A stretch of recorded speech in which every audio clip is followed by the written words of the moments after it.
Good evening. I would like to welcome you to the first of two public hearings during the FY24 operating budget process. At our last Board of Education meeting on January 11th, I presented my proposed budget to the board. Tonight's hearing on that proposed budget is the next step in the process. On February 1st, we will have a public hearing at 6 p.m. here in the boardroom, immediately followed by a board work session on the budget. On February 8th, at their regular monthly meeting, the Board of Education will officially adopt their FY24 budget request, which will then be submitted to the County Commissioners. Tonight, we will present you with an overview of the proposed budget, and then we will have an opportunity for public comment. Speakers who signed up for public comment will be allotted 3 minutes. Public comment is not intended to be a question and answer period, and individuals may also submit written comments. At this point, I'll turn things over to Rob Burke, our Chief Financial Officer. Thank you. Good evening to the board and public. I'm going to do a brief overview of our fiscal year 24 operating. Whoop, excuse me. Rookie mistake. That's close to. All right, try that again. We'll be doing a brief overview of the fiscal year 24 operating budget as it was presented to the board at the last board meeting. The numbers have not changed. We're just going to give a brief overview of that presentation. So a reminder, looking at our fiscal year 24 revenues, in state revenues, this continues to be transition in revenues for the blueprint, some new revenue streams tied to programs, and some other revenue streams going away. So definitely a year of change. So we're estimating about $11.5 million in state revenue increase. That's with the blueprint and the student enrollment increase with our September 30 enrollment projection. From the county, in the adoption of last year's budget, the county had a projection of revenue in the operating plan of $6.7 million for fiscal year 24. When we prepared the budget and took into account the needs of the system, we're requesting an additional $6.7 million in ongoing revenue for a total request of $13.4 million increase in ongoing funding for fiscal year 24.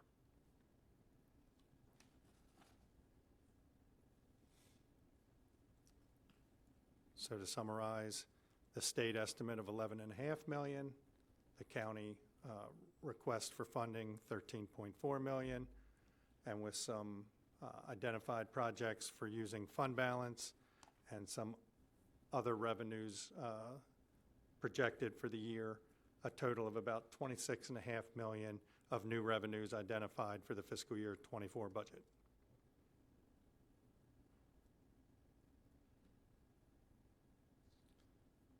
Here's a summary of our identified expenditures, net change in identified needs, inflationary impacts, $2.8 million,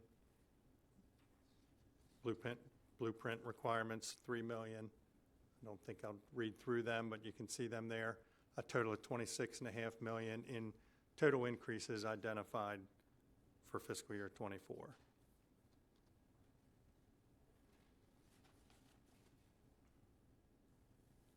This slide's a little more detail on each of those line items. Inflationary impacts there. You see the fuel, insurances, and employee benefits. The various blueprint mandates that come into play in fiscal year 24 with dual enrollment, with career counseling, some of the other programs, about $3 million there. Additional funding in transportation for bus contractors and other costs, about $2.1 million. The substitute rates increase that was put into effect at the last board meeting for the rest of fiscal year 23. The estimate carries forward into fiscal year 24 at $1.4 million. a summary of the staffing changes being proposed, 2 custodial positions, a construction project manager, and then the ongoing funding of 7 positions that were previously funded through fund balance, looking to get those into the ongoing budget. A total of about $1.3 million in total staffing ongoing costs.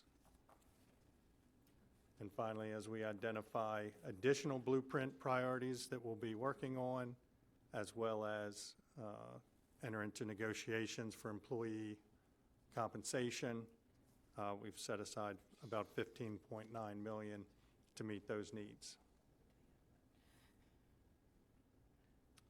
As we had shared in the work session and with the board, certainly additional costs that were requested or identified that are not included in our funding request. Bus contractors had additional requests.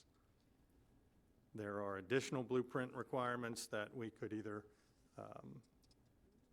begin to phase in earlier than required or begin to ramp up in some of these areas.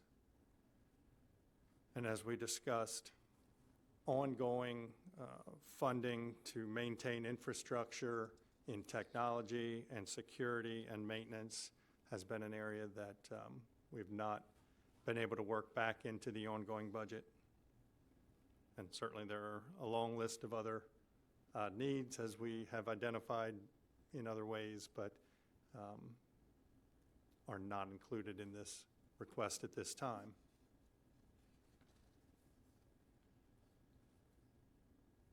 As we discussed in the meeting with the delegation and with the board, blueprint funding that comes from the state is certainly an increase, but comes with a lot of restrictions on that funding, program restrictions.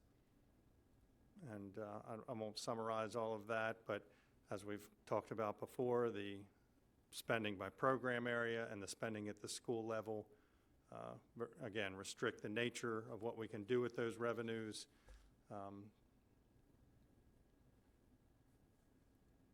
So I'll leave that there. We've discussed many times. We'll have more meetings as we continue to work through that challenging issue. We shared fund balance information in your recent meeting with the commissioners, summarized here. At fiscal year 22 year end, $12.8 million. I'd consider that a healthy place to be in fund balance. We'll have some opportunities to identify some needs and take care of some one-time type of projects with some of that. We want to resist the urge to build ongoing costs out of fund balance, but we should be able to identify some one-time needs. As I mentioned, we have identified the top 2 projects there as used for fund balance of about $1 million for fiscal year 24 already. The remaining projects we'll be looking at over the next several months and bring back, as we work through the budget process, we'll bring back some recommendations for additional one-time spending, primarily in infrastructure, again, technology, security, and maintenance. Again, that would have no net impact on our revenue. It would be one-time costs identified with one-time funding out of fund balance.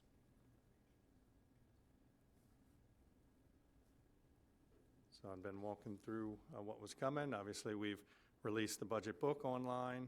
Tonight is, as you mentioned, the first of our 2 public hearings. We're looking forward to the newly inaugurated governor's proposed budget, which will be released on Friday, I believe, on the 20th. We're told we'll be able to get some preliminary detail on the calculation of our revenues, and so we'll know a good bit more by the end of the week on the state revenue picture and how our estimate compares to what we'll see then. Again, we'll have another public hearing and then work session on the 1st, and then with feedback from the 2 hearings and the board's work session, we'll put the final touches on the budget request and bring it back to the board for consideration at the February 8th board meeting, at which time we'll adopt and forward to the county for consideration in their budget process. So that was all I had for this evening. Thank you, Mr. Burke. We'll now move forward with the public comment portion of our hearing. We had two people sign up for public comment, the first of which is Celeste Jordan. Each of our speakers will have 3 minutes.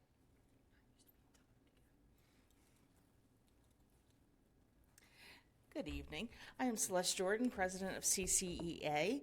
I just wanted to kind of commend Superintendent McCabe and your cabinet and the school board for presenting a pretty clear picture of what's going on in Carroll County.